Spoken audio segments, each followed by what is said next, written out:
સરદાર ગુર્જરી ડિજિટલમાં મહત્વના સમાચારો પર એક નજર. આણંદ જિલ્લામાં માવઠાની અસરથી ખેડૂતો ચિંતિત. સતત વરસાદથી તૈયાર પાક પર પાણી ફરી વળતા જગતનો તાત નિરાશ. આણંદ મનપા સહિત 6 પાલિકાની ચૂંટણીને લઈને રાજકીય પક્ષોની ઉમેદવારો શોધવા કવાયત. કેટલીક બેઠકો પછાત વર્ગ અને અનુસૂચિત જાતિને ફાળવતા રાજકીય પક્ષોની મૂંઝવણ વધી. જિલ્લામાં વાદળછાયા વાતાવરણ વચ્ચે તારાપુર માર્કેટયાર્ડમાં લાભ પાંચમથી ડાંગરની ખરીદીનો પ્રારંભ. એક મણના 500થી 600 ભાવ ઉપજ્યા. પ્રથમ દિવસ જ 100થી વધુ ટ્રેક્ટરની આવક.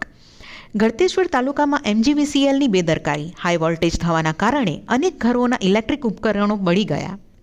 બોરસદના વ્યારા પાસે ઇકો કારે પદયાત્રીને ટક્કર મારતા ઘાયલ. પદયાત્રીઓ પાદરા તાલુકાના જાસપુર ગામે આવેલા માણેકદાસ મહારાજની સમાધિએ દર્શનાર્થે જઈ રહ્યા હતા.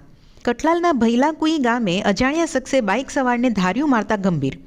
મહુદામાં વારંવાર પુરવઠો ખોરવાતા સ્થાનિકોનો વીજ કચેરીએ હોબાળો.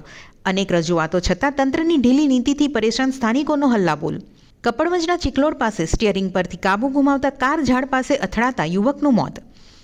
અમરેલી જિલ્લામાં છેલ્લા 24 કલાકમાં 9 ઇંચ વરસાદ પડતા નદી નાળા છલકાયા. નેશનલ હાઈવે સહિત અનેક રસ્તાઓ બંધ. ગુજરાતમાં માવઠાનો માર. રાજુલામાં 6 ઇંચ, ગળતેશ્વરમાં 3 ઇંચ વરસાદ. 4 કલાકમાં 137 તાલુકામાં નોંધાયો વરસાદ.